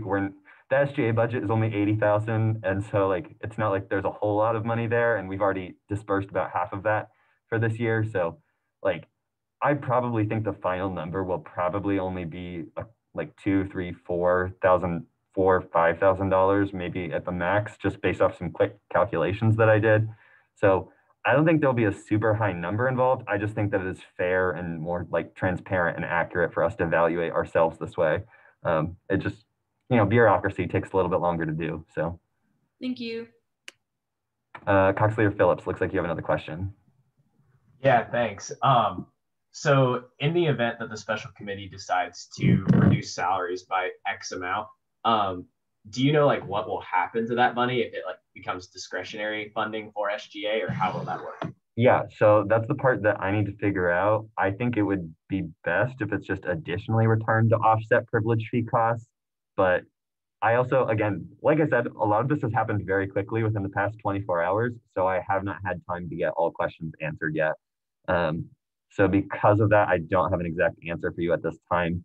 I would imagine that that answer would be in the committee's charter when I present it next week. Thanks, Nate. So are there any other questions that I can answer right now? Again, knowing that I don't have everything done.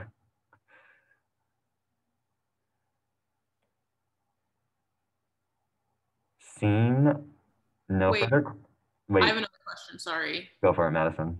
Looking at JCOC stuff in the bylaws, what do we have to do like legislatively to make sure that like this follows our current JCOC rules? Do we have to completely restructure it? Sorry.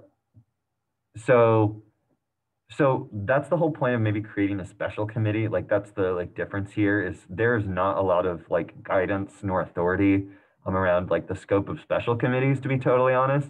So that's why this is kind of the approach that we're taking. Like, to get a special committee even created, it has to be approved by all, like that will have to be voted on by all of you to be approved before that group can even exist. So there's really nothing legislatively we need to do besides vote to approve their charter, which will be a bill that would be introduced. Does that answer your question, Madison? Yes, thank you. Okay, and then intern coordinator Heatherman. Hi, I know that there have been some concerns raised from numerous areas across, I guess, like SGA advising SGA members about the original JCOC report to begin with. Is there any discussion about having JCOC itself reconvene in the spring semester to be able to develop a more long-term solution rather than just the modifications to the spring? I think that's absolutely possible. To be honest, that part I have not followed up with yet. That authority does not lie with me or Student Senate. That's actually the Privilege Fee Committee. So that committee would have to, by vote to authorize the Joint Committee on Officer Compensation to meet again. I also don't know if we would need to additionally pass a new SGA privilege fee contract if we did that. My assumption would be that we would, if they altered the compensation amounts enough that the like amount going to SGA annually would be different. So no, and no is the answer to the question on have there been conversations about that, like nothing like particularly extensive. And then if there was, it would fall on privilege fee to vote and authorize that to happen. So does that answer your question? Yes, thanks. Perfect. Any final questions I can answer right now?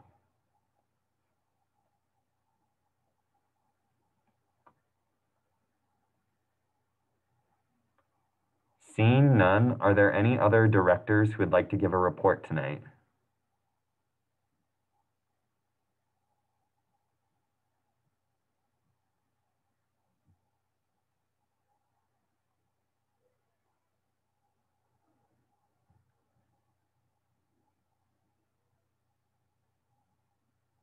Seeing none, like I said earlier, we have no further allocations, or not allocations, excuse me, legislation on the agenda whatsoever. So that actually takes us directly to our second open period.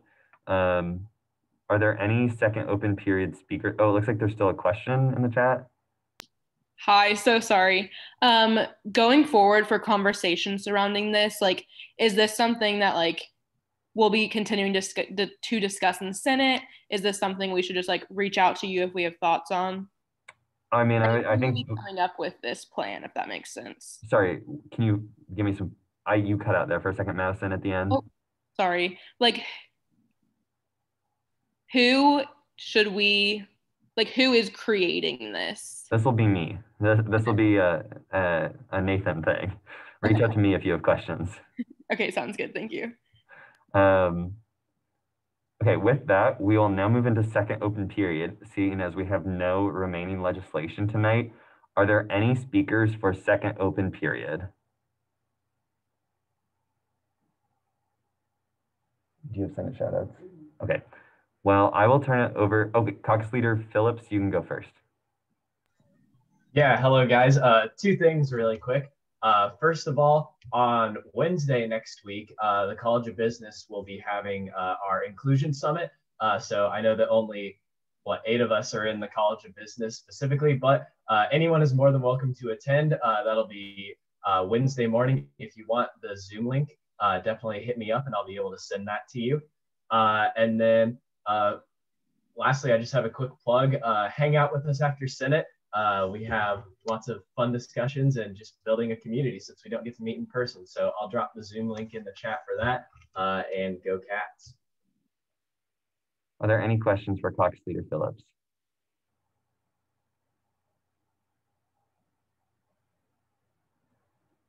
Seeing none, are there any other second open period speakers besides Senate shoutouts?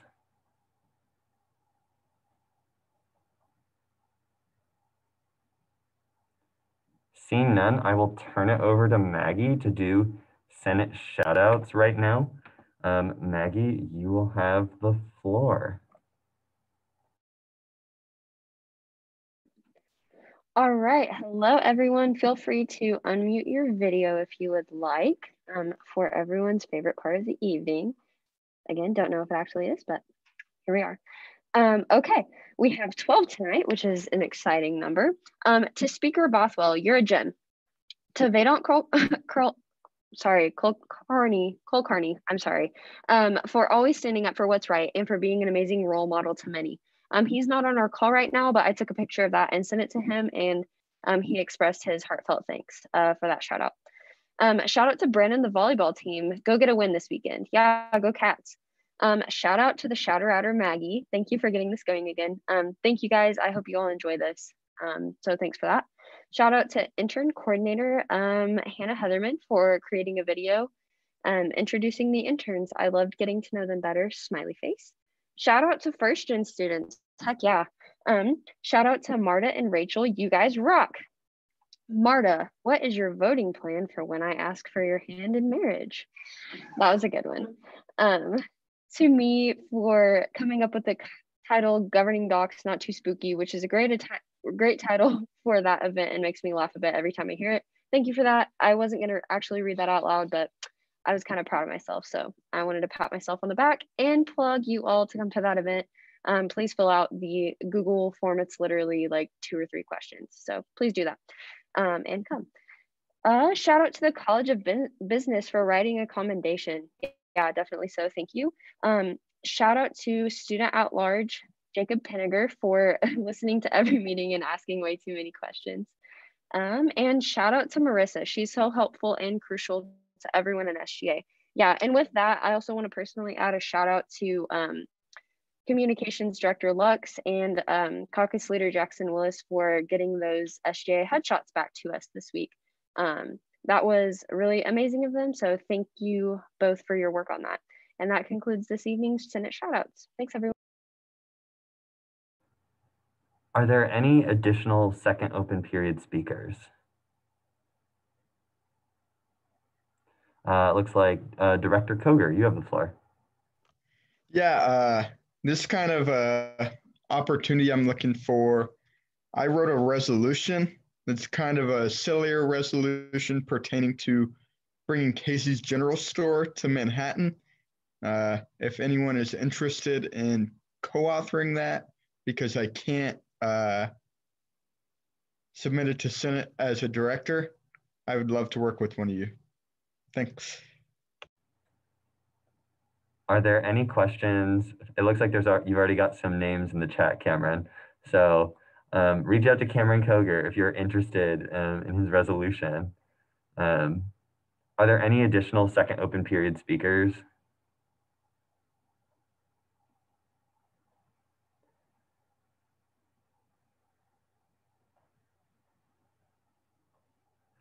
Seen none. I actually do have something for tonight.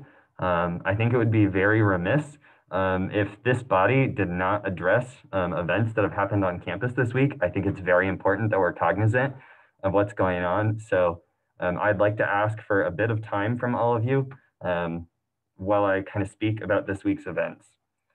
So for those who weren't aware, the 4th annual KSU Night was held this past Tuesday.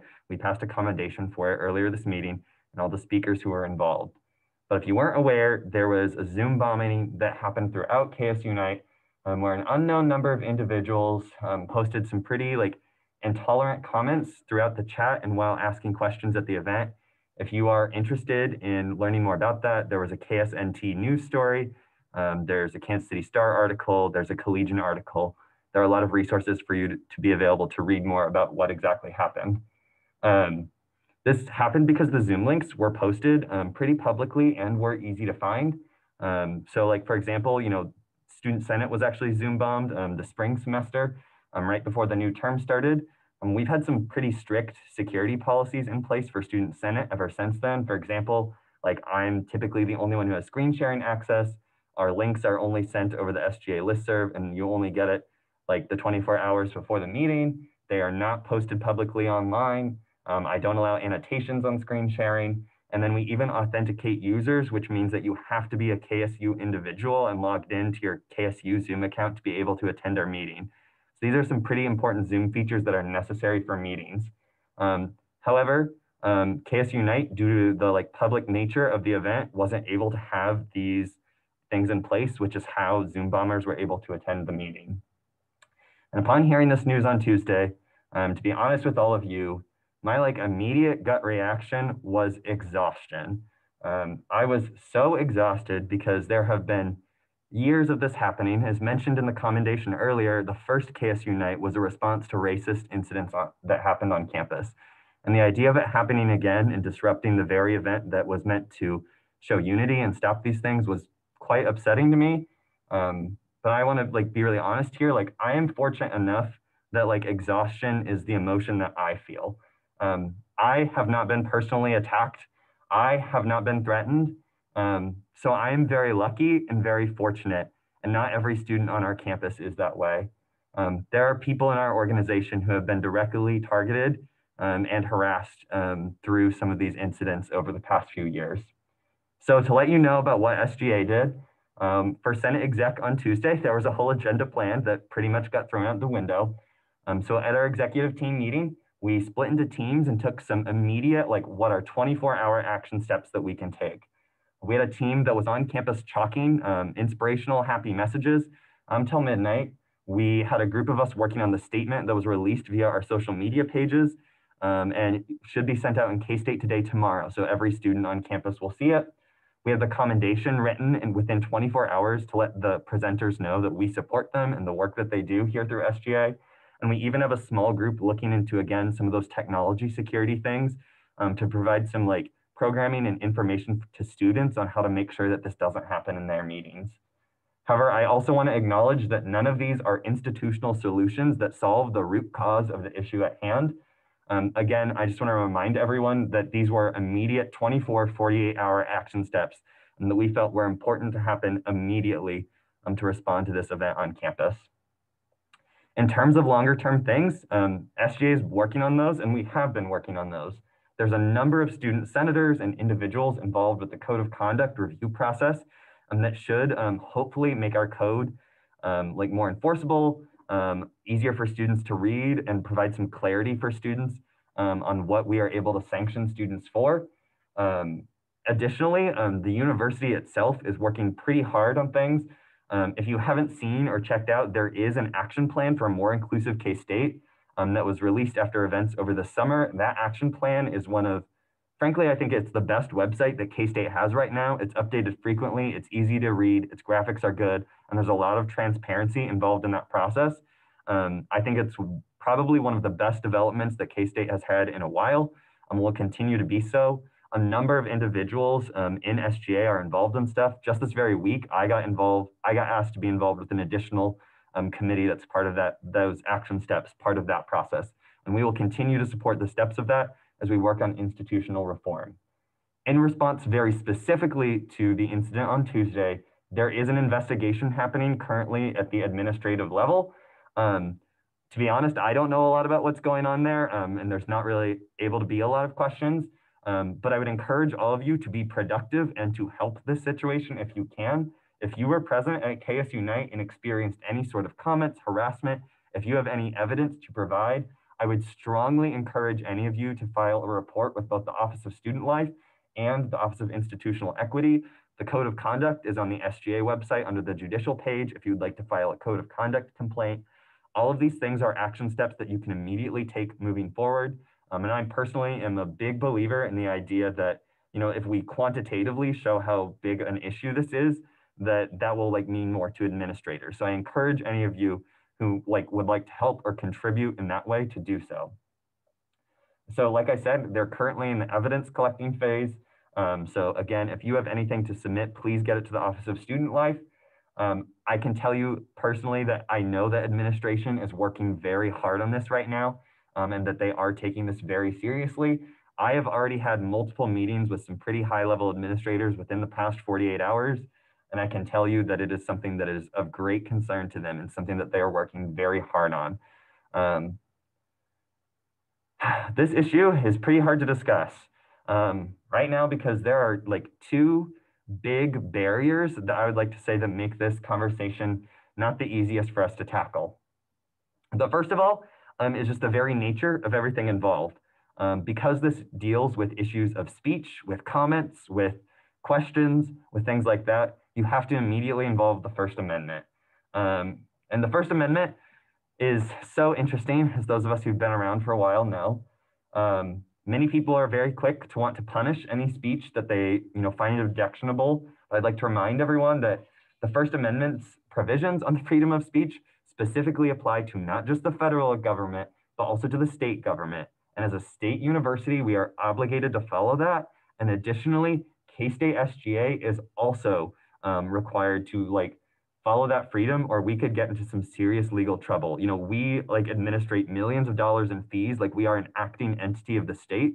So because of that, we as SGA have some restrictions on what we are able to do, specifically in regards to comments regarding speech.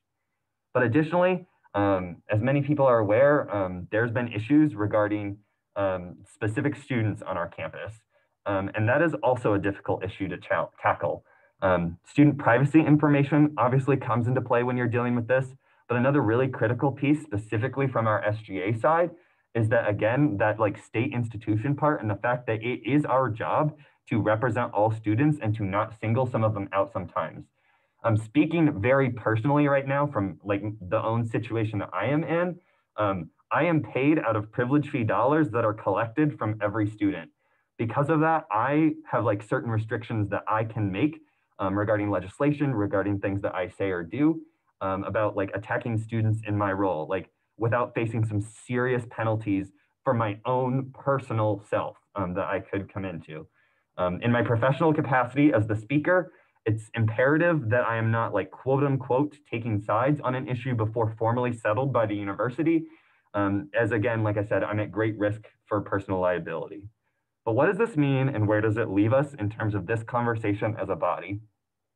Like I said, there's a couple barriers in front of us that make it hard to be open and honest, but that's how open and honest we are in our professional capacities and on this floor. But I'd like to propose an alternative to all of you, and that is that we should be like enactors of change if we are restricted in what we can do through our professional capacities. I think our personal ones are still avenues for us to follow. If you're an individual student, you have every right to post things on your social media that you believe and feel strongly in. The K-State SGA social media might not be able to retweet it, but you on your own, you can't.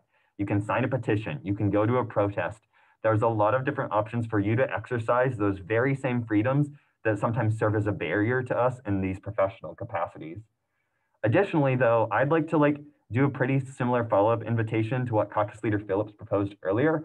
I would like to create an open forum and discussion place in my own personal Zoom meeting room where we as individuals, not as representatives, but those of us as students, in the same way that we might talk about stuff after a meeting in Student Senate, where some of us would hang out and gather in Wildcat Chambers for a bit. I consider this the very same thing, us meeting up afterwards in a Zoom room to just discuss about stuff. I invite any of you who have any feelings on this topic to join me in my personal Zoom meeting room after this. Oh, sorry about that. I was trying to send my chat, which should have just been sent. That link there is something I would invite you to join me after this meeting if you are interested in continuing this conversation and talking about what you personally feel or how this has impacted you or where you want to go next.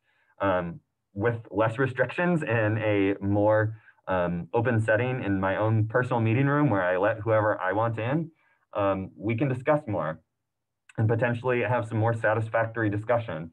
I encourage you to write down that Zoom info or copy it right now to create this open space for us to move forward. Like I said earlier, I think it would be very remiss for this to go unaddressed in front of the whole body. But I'd like to maybe leave you with something. This was a quote actually by me. I said this in front of Student Senate during a particularly heated debate last SGA term, but it's still relevant. And I'd really like to leave you all with it tonight. Please don't forget that you as a person, not as a student senator, not as a member of SGA, but just you have the ability to leave the world a little bit kinder, a little bit nicer, and a little bit more positive than the way you found it yesterday. That's my mantra as moving forward and how I'd like to continue to react, and I would encourage all of you to do the same. I think that is vital, that would be my ask for everyone in this call right now as our university moves forward with everything. I am not going to take questions at this time. Like I said, if you would like to join me for a follow-up discussion, I'd be happy to have that on our own personal time and not through our own formal Senate obligations. So I will not be taking any questions. And instead, we'll be moving directly into second roll call with Speaker Pro Tem Billman. I'll turn it over to her in just a sec. But like I said, you are more than welcome to hop on that Zoom meeting after this. That's where I will be right after our meeting's done. So with that, I'm going to turn it back over to Maggie.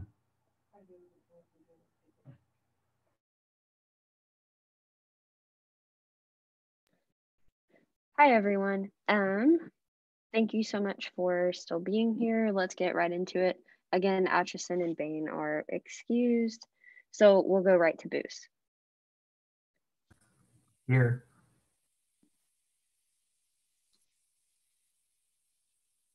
I'm here. Brown. Here. Oh, I apologize. I am not hearing right now. Can someone speak for me? I am here. Okay, so. Thank you. Cool. Thank you. Okay. Bruce.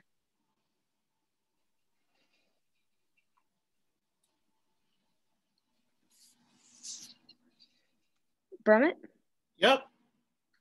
Bruna? Burke?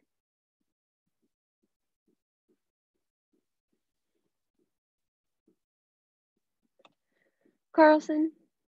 Here. Carr. Oh, excuse me. Clements. Here. Colburn. Here. Croslow. Here.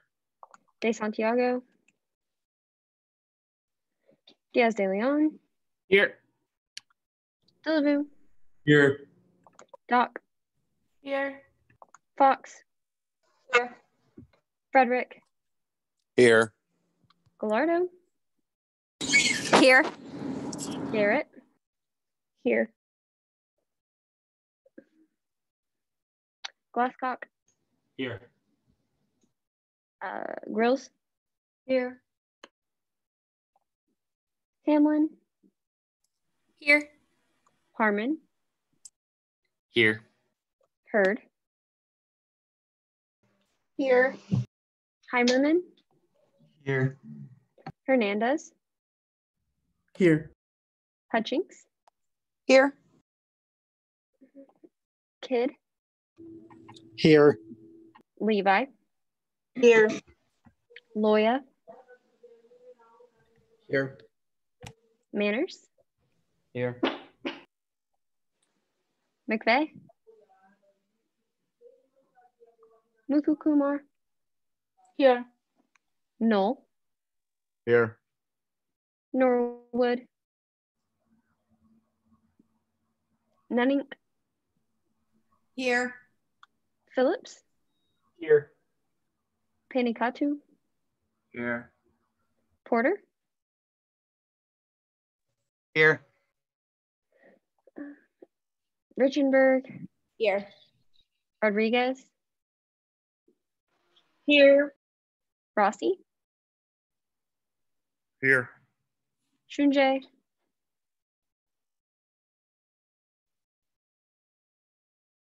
Snyder Ben.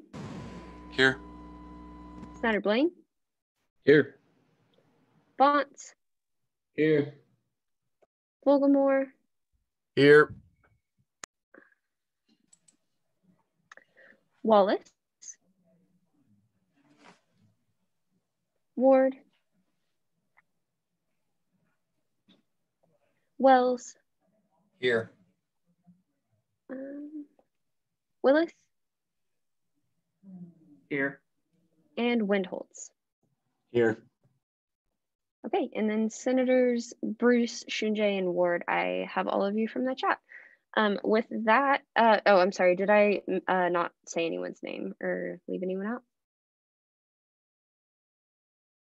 Okay, with that, we have 45 senators present, 8 excused, and 6 absent. So more than we started with. Thanks, everyone. With that, I will now seek a motion to adjourn our meeting. Cox Leader Kidd moved to adjourn until next week, same time, same virtual place. That was seconded by Caucus Leader Phillips. Are there any objections? Seeing none, we are adjourned. Like I said earlier, I would extend an invitation to all of you to attend that follow-up Senate if you'd like to have a conversation with me personally. But give me just a few minutes to close this meeting and get that one started. So thank you all for your time tonight.